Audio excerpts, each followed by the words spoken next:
Muy buenos días, iglesia. Dios te bendiga. Feliz domingo de Semana Santa. Sabes, estoy muy feliz y quiero decirte por qué. Hace muchos años atrás, algunas personas fueron a la tumba donde habían enterrado a Jesús.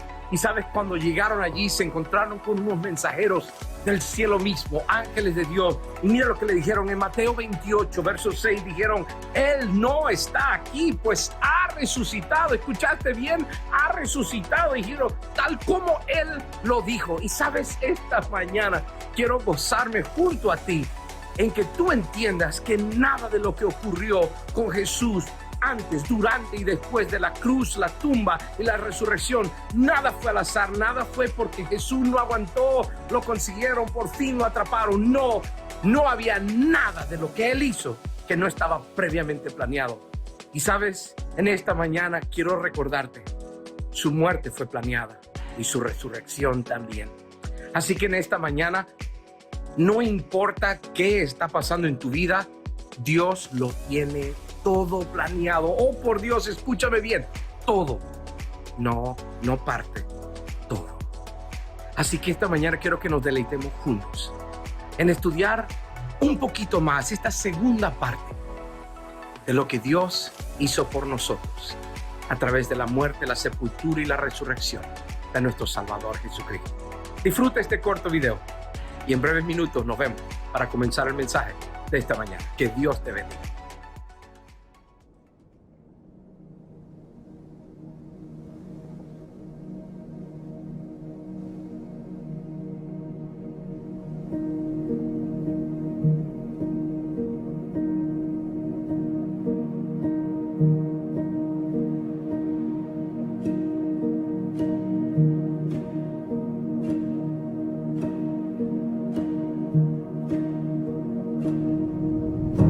La muerte estaba solo a momentos de él. Se movía entre sus huesos, queriendo hacerle sentirse vacío, hasta llevar su cuerpo a la extinción. Las gotas de sangre y sudor caían hasta tocar las piedras del Getsemaní. De las mandíbulas de la muerte salió veneno. Sacó sus garras y rasgaba el mismo cielo. La muerte se posó encima de él, silbando de gozo al oír los latigazos, como una serpiente que mueve su lengua, cuya mordida sacaba sangre a través de la corona de espinas, mientras que él levantaba el peso de la madera al escalar el Calvario. La muerte le golpeaba al dar cada paso, golpeando en su pecho como últimos respiros, mientras la muerte lo tenía sobre la cima del Gólgota. El mundo parecía desvanecerse debajo de él. La creación misma anhelaba retraerse en dolor. La luz del sol parecía ocultarse en agonía. Sus ojos cerrados, mas no podían dormir. Los cielos parecían detenerse. Los planetas eclipsaban. Las estrellas anhelaban caer. El amor parecía morir. Y el cielo parecía cenizas al pie de la cruz. Y lo único que quedaba era el frío penetrante de la muerte. El planeta mismo parecía convulsionar del dolor.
la tierra abrió sus brazos totalmente y de la tumba su corazón latió, rompiendo las aguas turbias de la muerte. Con ojos de fuego ardió. La sangre ya no brotaba de su sudor. Su cuerpo transformado por su poder, parado sobre la tumba mirando al Padre, con la muerte sin vida colgando de su mano. Y en la otra, un deseo ardiente de resucitar a un mundo pecador. Sus heridas eran promesas para sanarnos y sus palabras un mensaje de perdón y paz. Trompetas anunciaban al cielo que estuve cara a cara con la muerte y luché en sus oscuras cavernas. Cambié las palabras que la muerte hablaba, las sometí a mi poder. Yo soy la resurrección, yo soy el aliento de vida. Ven a mí y tendrás vida.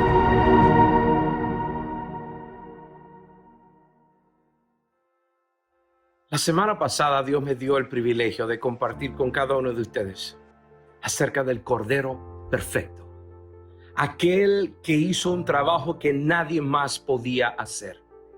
Pero quiero darme la oportunidad hoy de compartirte acerca de aquel Cordero que se convirtió en león. Quiero hablarte del que llamamos el león que venció, el león de la tribu de Judá. Y te lo voy a decir. Se requería la fuerza de un león para poder hacer lo que Jesucristo hizo en la cruz, en la tumba y después de la tumba. Piensa por un momento en actividades que has tenido después de tener muy poco tiempo de descanso. ¿Cómo está tu mente? ¿Cómo está tu cuerpo? La mente nublada, el cuerpo agotado. Hay momentos que incluso uno empieza a temblar por el agotamiento físico, y por un momento quiero llevarte a la condición en la cual se encontraba Jesús antes y durante la cruz. Piensa, la Biblia nos relata una y otra vez cómo Jesús siempre se despertaba temprano de mañana y muchas veces era hora de madrugada y Él estaba despierto cuando todos dormían. Jesús se paró posiblemente el día antes de la crucifixión, muy temprano de mañana. Jesús se paró, estuvo todo el día y dice que al final de la noche Él se sentó con sus discípulos a cenar. Y fue esa noche que Él se fue al jardín del Getsemaní. Quiero compartirte algo que la semana pasada no te di con más detalle. Y fue la condición donde Jesucristo estaba en el jardín del Getsemaní. Y empezó, la Biblia dice, a sudar como grandes gotas de sangre. Te lo leo. En el libro de Lucas, capítulo 22, verso 43, dice, y estando en agonía, Él oraba con mucho fervor, y su sudor se volvió como gruesas gotas de sangre que caían sobre la tierra. Quizás ya entendiste que la copa a la cual Él 3 veces dijo al Padre, si es posible, pasa de mí esta copa, no me permitas pasar por eso. No era por miedo o rechazo, era porque Él quería que tú y yo entendamos cuán grande, cuán pesada era la copa que Él estaba por tomarse por ti y por mí. Él estaba a punto de llevar sobre Él todo el peso del juicio y del castigo de Dios sobre el pecado de la humanidad. Y Él, cuando en la cruz dijo, consumado es, acabado, terminado está, era porque Él se había tomado la copa de la ira, del castigo de Dios sobre el pecado. Pero fue horas antes que estaba en el jardín de Getsemaní, de rodillas, orando, tembloroso. Y la Biblia nos describe en Lucas que caían como gruesas gotas de sangre sobre la tierra. ¿Por qué pasó eso? Permíteme explicarte, porque esto es una condición médica llamada hematidrosis. Viene de 2 palabras en griego, Jaima o jaimatos, que es sangre, y hidros, que es agua, y es el sangre y el agua. Es una condición muy rara que en el ser humano solo lo experimenta en momentos de extrema gravedad. De hecho, es en el momento que el cuerpo sabe que está a punto de morir, está algo grave ocurriendo, y el cuerpo se apresura a proteger con toda la sangre del cuerpo, el corazón, el cerebro y todos los órganos vitales. Y la presión arterial llega a un punto que explota y la sangre busca escaparse por cualquier lugar que pueda. Y encuentra los poros y empieza a salir por allí. Y se mezcla sudor con sangre. Prisioneros a punto de morir. Esclavos a punto de ser comido vivo por animales salvajes. Personas antes de ser fusiladas. En la historia se ha contado de personas que ante la más aguda y grave terror y miedo, su cuerpo implosionó. Indudablemente fue un cordero inmolado, pero fue un fuerte león que venció las más difíciles circunstancias. Estaba preso esa noche cuando Judas le entregó. Y ahí se encontraba empezando a experimentar algunas de las torturas más horrendas que los romanos habían tramado. Estos soldados tenían décadas, mucho tiempo entrenando a sus más grandes soldados para el arte de torturar sin matar. Te quiero hablar del látigo por un momento. Por lo general, las muñecas eran amarradas juntas a un poste alto o una pared, un lugar donde él no podía zafarse. El prisionero luego era desnudado por completo para que toda su piel quede expuesta. Había muchos métodos de tortura que usaban los romanos contra prisioneros, esclavos o traidores. Te leo algunos. Algunas fuentes históricas mencionan el lorum, que era un látigo largo, solo unas tiras de cuero. Luego estaba la avena, una correa más corta, solo 1 o 2 tiras de cuero para que al contacto a la piel arda. Estaba la escútica, que era un látigo corto. Estaba el stimulus, que era como un punzón agudo para penetrar. El fustis, como un bastón, una vara gruesa de madera irrompible, era horrenda. La virga, una vara más larga. El katanae eran cadenas. Oh Dios. Pero finalmente estaba el flagrum o el flagellum. Y es con esto que flagelaron el cuerpo del Señor Jesucristo 39 veces. Déjame explicarte por un segundo. Solo el bastón del látigo era aproximadamente unos 45 centímetros de largo, suficiente para agarrar en diferentes puntos para lograr diferentes quiebres de muñeca o simples latigazos y golpes duros. El gato de 9 colas le llamaban. Cada tira larga de pesado y espeso cuero era atado en diferentes puntos con pedazos de metal o plomo que le daban el peso necesario. Y luego huesos de vacas, becerros, ovejas eran afiladas y llevadas a un punto de rápido corte. De hecho, se dice que cada corte, que cada tira de las 9 tiras producían un microcorte que requería de 18 a 22 puntos para coser. Y quiero que te imagines 9 de estas colas en diferentes puntos, todas produciendo. Estuve hace unos días haciendo la matemática y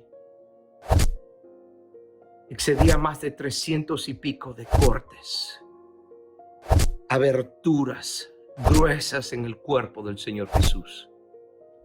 Es casi como que había una herida por día del año. porque recuerdo lo que Dios dice en su palabra: por su llaga fuimos nosotros curados y sanados. Oh Dios mío, literalmente el Señor Jesús obtuvo sobre su cuerpo un corte casi que para cada día de este año. Para cada batalla, para cada lucha, para cada enfermedad, para cada circunstancia intolerable, Jesús dijo: yo voy a ser cortado por ti hoy. Wow, no sé si entiendes que para cada día del año Jesús fue cortado una y otra vez por 39 veces, hasta que, según dice la Biblia, no quedó en él parecer humano. Y Jesús fue quien llevó eso por ti, por mí. Piénsalo. Cada golpe en las piernas, en los glúteos, en su espalda, en su cuello, los que arropaban su rostro. Es posible que Jesús tenía los ojos tan inflamados que no podía ni ver. Sin embargo, el león continuó. El león herido siguió paso a paso. Y a casi 36 horas sin haber descansado o dormido, fue puesto sobre él el patíbulo de la cruz para cargar. Y desde la casa del sumo sacerdote a la casa de Herodes, al palacio de Pilato, todo ese tiempo, aproximadamente 4 kilómetros recorridos, caminando, agotado, sin fuerzas, sin haber comido, con la boca seca, sediento. En la cruz lo dijo: tengo sed. El que hizo los ríos decía: tengo sed. Dios mío, qué agonía, qué momento tan crucial de sufrimiento, tan solamente para mostrarte a ti y a mí cuánto estaba dispuesto a amarnos. Cuán lejos estaba él dispuesto a ir con tal de hacernos entender: te amo y haré lo necesario para amarte. En Salmos 22, verso 7, la Biblia dice: cuantos me ven se ríen de mí, lanzan insultos meneando la cabeza. Esto lo habló el Señor Jesús a través del rey David, casi que dejando un guión, un bosquejo de lo que iba a decir cuando llegase a la cruz. ¿Y sabes por qué? Muchos pueden atribuir de que Jesús murió de un infarto, murió de derrame de sangre, murió de muchas razones. Yo te voy a decir algo. Cuando alguien planifica morir y resucitar y lo deja por escrito, yo estoy dispuesto a confiar en esa persona. Quiero que me acompañes al libro de Salmos, capítulo 22, y leas las primeras palabras que aparecen en el versículo 1. Dios mío, ¿por qué me has abandonado? ¿Alguna vez te has preguntado por qué Jesús gritó eso desde la cruz? He tenido el privilegio en todos estos años de compartirlo con muchos, pero te voy a decir, la misma respuesta que he dado antes te la voy a dar en este momento, porque la respuesta sigue siendo la misma. Jesús nunca alzó su voz al Padre para expresar esto, porque se quedó solo y no entendía lo que estaba pasando. Jesús gritó a toda fuerza: Elohi, Elohi, lama sabachthani, diciendo: Padre mío, Dios mío, ¿por qué me has abandonado? Y Él quería hacerte a ti y a mí entender el horror de lo que es vivir en el abandono total de Dios. Y es lo que Dios hace a ti y a mí cuando tú y yo queremos continuar viviendo desesperadamente y descontroladamente en el pecado e ignorando la gracia, la misericordia y el perdón de Dios. El abandono de Dios es lo más horrible que puede pasarte. Y si hoy estás viviendo en pecado, tú estás lejos de Dios, porque la Biblia dice que la consecuencia del pecado es muerte, y la muerte significa separación. Oh, amigo, pero cuando Jesús dijo esta frase, quiero que entiendas que se han encontrado restos históricos de criminales o esclavos que habían sido crucificados al igual que Jesús. Se han encontrado clavos incrustados en los costados de los pies, dando a entender posibles formas de cómo Jesucristo fue crucificado en la cruz.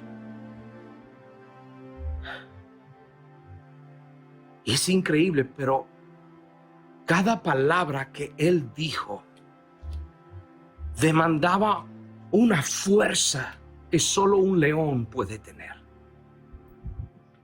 Escucha, Salmos 22:1. Dios mío, ¿por qué me has abandonado? Lejos estás para salvarme, lejos de mis palabras de lamento. Dios mío, clamo de día y no me respondes, clamo de noche y no hallo reposo.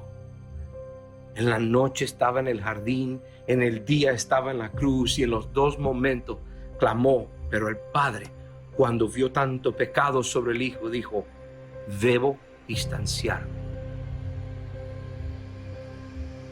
Pero es extraño. Alguien una vez dijo: qué cruel de Dios. Tengo una pregunta: ¿cuántas personas han acompañado a un criminal a la silla eléctrica? Nadie.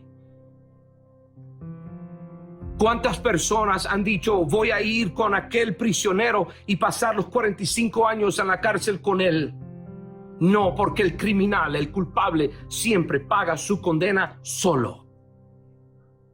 Y Dios miró al Hijo y le dijo: perdóname, hijo, pero debes pasar esta condena solo.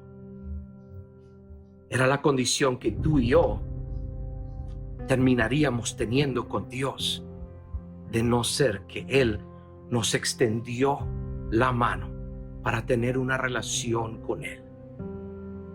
Previo a Jesucristo, la ley decía que había que ir a un lugar santo, un lugar alto, para encontrarnos con Dios. Pero es sabroso entender que cuando Cristo murió en la cruz, algo interesante ocurrió, y ya voy a ir a eso. Pero su nombre al nacer fue dado a nosotros como Emmanuel. Dios ahora está con nosotros. Dios rompió todas las limitaciones para que el hombre acceda a Dios. Y dijo: el que a mí viene ya no le echo fuera. Pero sigue leyendo Salmos capítulo 22. Y por si acaso te queda alguna duda de cuán precioso fue cada palabra que salió de la boca de Jesús, el precio, la fuerza que Jesús necesitaba hacer para poder levantar su cuerpo, inhalar, y cuando exhalaba decir las palabras, esto era una fuerza astronómica. Jesús estaba una mano extendida, otra mano extendida. Su cuerpo colgaba sobre el peso de estos clavos. Para poder respirar, tenía que levantarse los clavos. Y luego caía con este oxígeno dentro de él y tenía que volver a empujar sobre los clavos penetrados en sus pies y jalar sobre los clavos penetrados en sus manos y levantarse para exhalar. Y todo esto era un proceso. Inhalar y luego exhalar. A veces podía tomar 1 a 2 minutos. Y más aún si habían palabras que él decía, como: Padre, perdónalos, porque no saben lo que hacen. O cuando, sabiendo que llegaba a su final, miró a María y dijo: aquí está tu hijo. Y mirando a su discípulo decía: aquí está tu madre. Cuídense el uno al otro.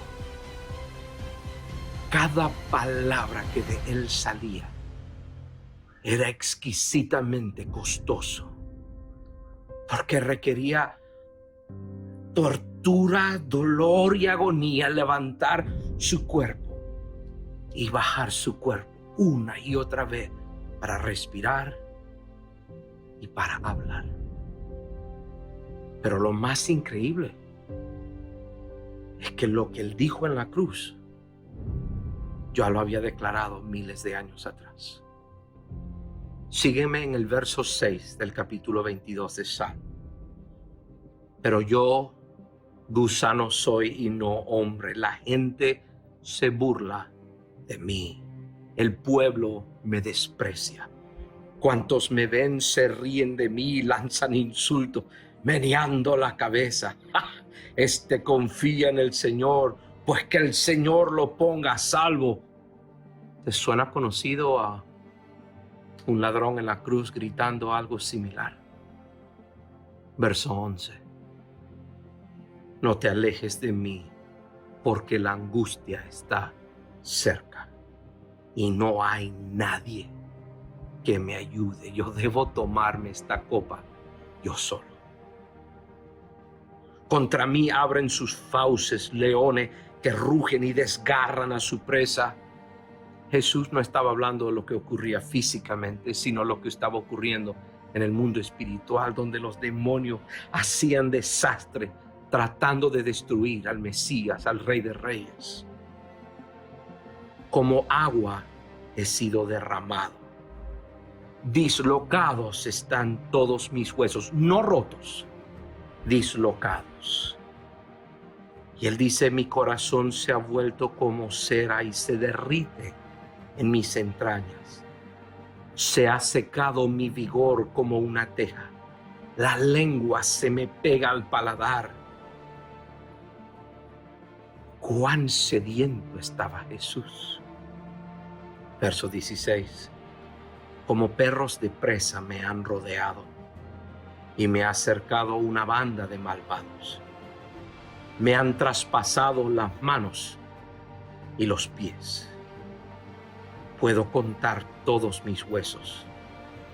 Con satisfacción perversa, la gente se detiene a mirarme.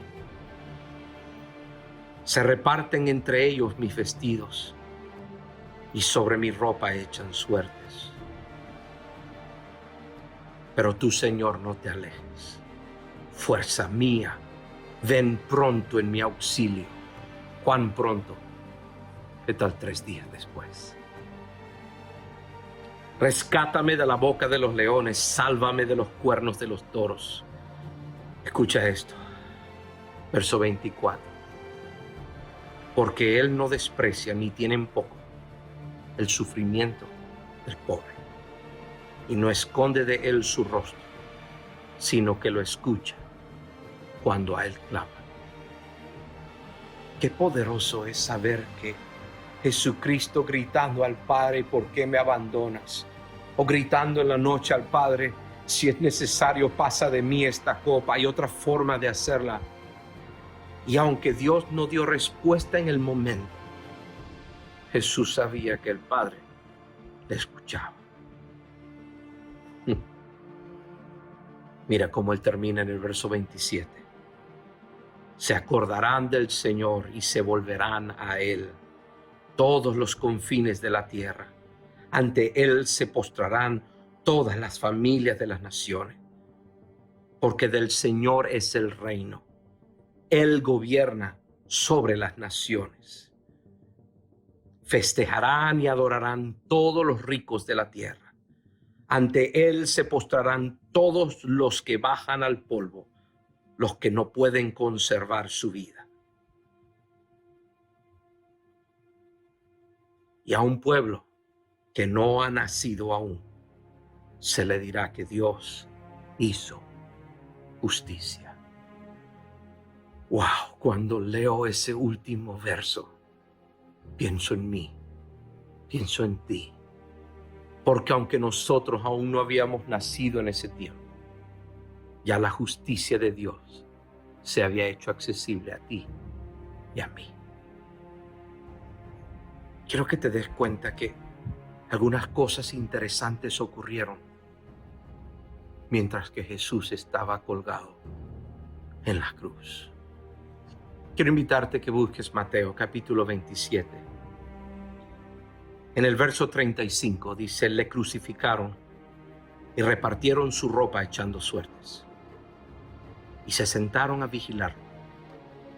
Encima de su cabeza pusieron por escrito la causa de su condena: este es Jesús, el Rey de los judíos. Pocos sabían ellos que él era el Rey del universo. Con él crucificaron a dos bandidos, uno a su derecha y otro a su izquierda. Los que pasaban meneaban la cabeza y blasfemaban contra él. ¿Te parece conocido ese texto? De la misma manera se burlaban de él los jefes de los sacerdotes, junto con los maestros de la ley y los ancianos. Salva a otros que decían: pero no puede salvarse a sí mismo. Y es el Rey de Israel, que baje ahora de la cruz, y así creeremos en él. Otra vez, Jesús estaba escribiendo su guión mucho tiempo atrás. Por si acaso alguien venía y decía: es que lo agarraron por sorpresa, Jesús podía decir: no, los he estado esperando toda mi vida para cumplir la promesa que le hice al mundo entero. ¿Dónde está esa promesa? Juan 3:16: de tal manera amó Dios al mundo, que dio a su único Hijo, para que todo aquel que cree en él no se pierda, sino que tenga vida eterna, tenga perdón en Cristo Jesús. Verso 44: así también lo insultaban los bandidos que estaban crucificados con él.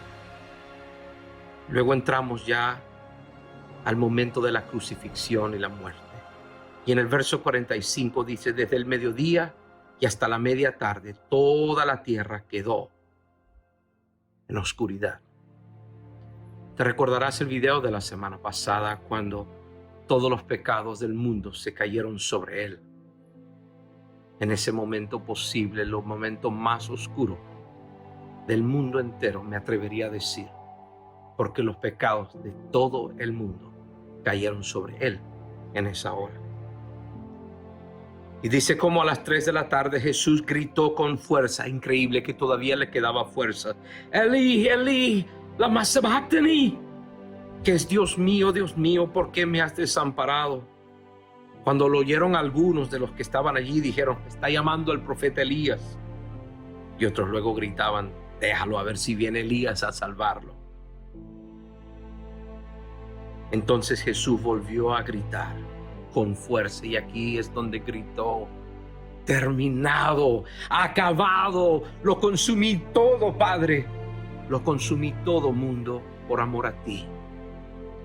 Dice: y entregó su espíritu. No dice: y le dio un infarto y murió porque no aguantó. Entregó. Y entregó su espíritu. Nadie le quitó la vida, él mismo la puso para volverla a tomar. Pero en ese momento, en la cortina del santuario del templo se rasgó en dos, de arriba hacia abajo. Entiende, este era un velo de extremada altura, y se rasgó donde ningún hombre podía llegar, y desde arriba hacia abajo. ¿Y qué era esta cortina sino el lugar que dividía el lugar santo del lugar santísimo en el tabernáculo? Era un espacio donde solamente una persona muy especial podía entrar al acceso a Dios. Y Dios estaba diciendo: ya no necesitas ser especial para acceder a mí. El que a mí viene, todo aquel que quiera venir, venga. Pero luego dice: y la tierra tembló y se partieron las rocas, se abrieron los sepulcros, y muchos santos que habían muerto resucitaron. ¿Cómo es posible?, dirás. Es fácil, porque en ese momento él estaba venciendo a la muerte, al pecado, a la tumba, a todo. Y la muerte y la tumba estaban por descubrirlo pocos días después. Dice que estos que resucitaron salieron de los sepulcros Y después de la resurrección de Jesús, entraron en la ciudad santa y se aparecieron a muchos. Cuando el centurión y los que con él estaban custodiando a Jesús vieron el terremoto y todo lo que había sucedido, quedaron aterrados y exclamaron así: verdaderamente, este era el Hijo de Dios. A lo cual quiero corregir y decir: no, amigo, no era, aún sigue siendo el Hijo de Dios. Y en esta hora quiero decirte: lo que Dios hizo por ti y por mí no fue una coincidencia. Lo que Jesús logró no fue casualidad. ¿Y cómo es que un Dios tan increíble, con un amor tan incalculable,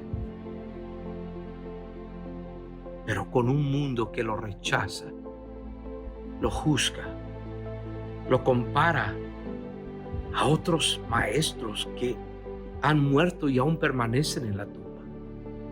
Buda no está vivo y muchos otros como él no están vivos. Mohammed no está vivo. Todos están en una tumba menos Jesucristo.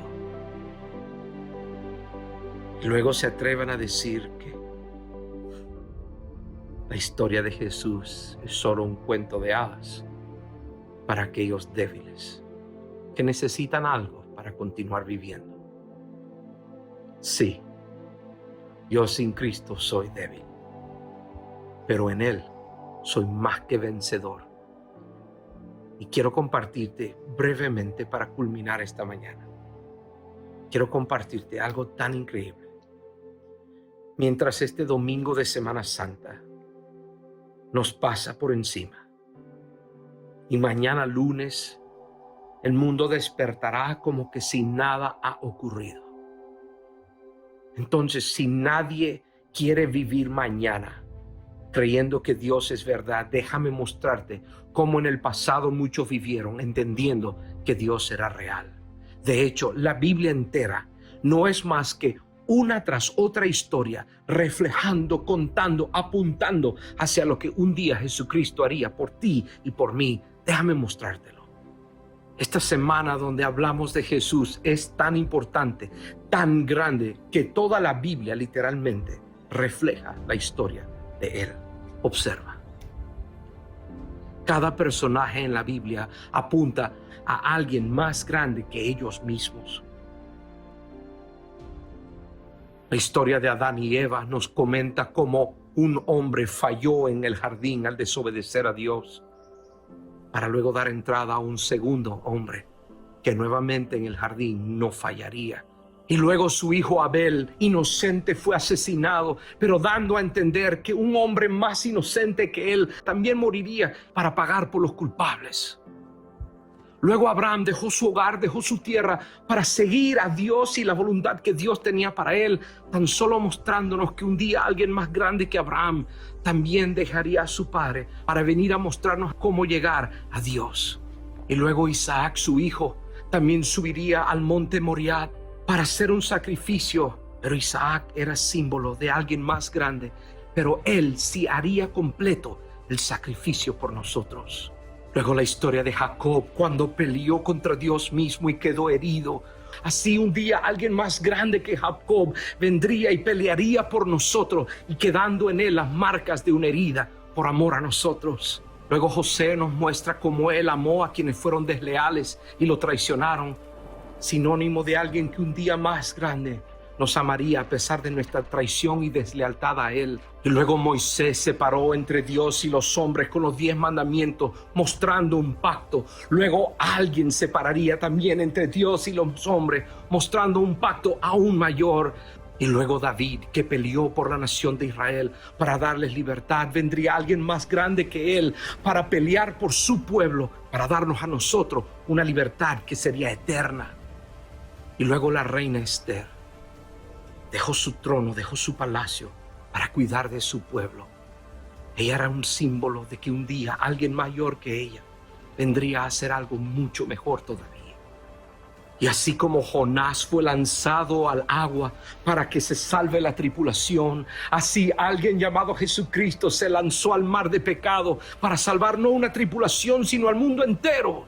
Así como en Egipto los judíos sacrificaron un cordero marcando los dinteles, así también un día un cordero perfecto nos cubrió con su sangre. Jesús es el sacerdote fiel. Jesús es el Mesías, Jesús es el verdadero Rey. Él es el único sacrificio suficiente. Él es la luz, Él es el pan de vida, Él es el camino, la verdad y la vida. Él es el Cordero perfecto y también es el león que venció, nuestro ganador, nuestro campeón, nuestro vencedor, tu vencedor. La Biblia no es solo un montón de historias desconectadas. Es una sola historia que apunta a alguien más grande y su nombre es Jesucristo, el Cordero fiel, el león de la tribu de Judá, nuestro vencedor, nuestro campeón. Así que en esta Semana Santa, vive entendiendo que no cualquiera fue a una cruz por ti, que no fue cualquier cosa y que cualquiera lo hubiese logrado. Jesucristo pagó un alto precio para que tú y yo seamos perdonados, transformados, cambiados y que tengamos un nuevo nombre.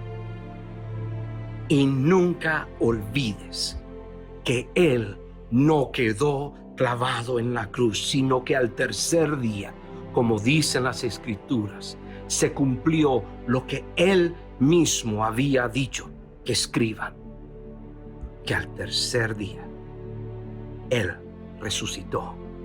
Él vive, Jesucristo vive, Él vive en mí, Él quiere vivir en ti, y si ya vive en ti, alabado sea su nombre. Pero te animo hoy, vive con la realidad en tu mente y corazón de que sirves a un Dios vivo, no a una imagen clavada en una cruz, sino al Rey de Reyes, el Señor de Señores, el perfecto Cordero y el león que venció. Quiero invitarte esta mañana. Si tú deseas tener una relación con Dios, Dios dice que Él está dispuesto y quiere ser tu Dios, tu Salvador, no tu religión. Si deseas, ahí donde estás, dile: Dios, sé que soy un pecador, sé que te necesito. Entra en mi vida, límpiame, perdóname, toma el control de mí. Quiero ser tuyo y quiero que tú seas mío. Dale tu vida hoy a Dios. Y hoy deseo que Dios te continúe bendiciendo. Gracias por habernos acompañado en esta mañana. Que Dios te bendiga.